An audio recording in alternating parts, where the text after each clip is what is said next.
tiki. There's a lot of chicks over there. Oh, there's a newborn chicks. Yeah, there's a crack egg. Hey, we get that. And yeah, there's more chicks to come. She is very angry though.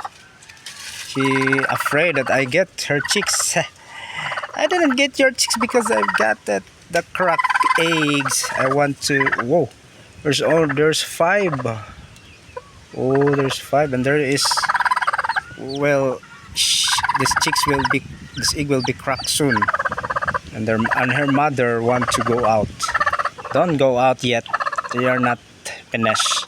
You're not finished yet. There's a tiki tiki.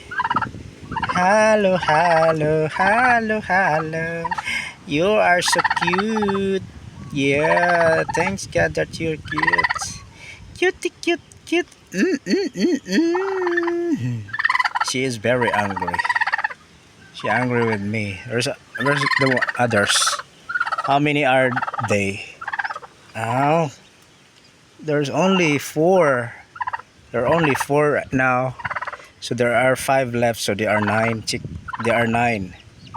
I think if God's willing. Yeah, they are all black. They're all black.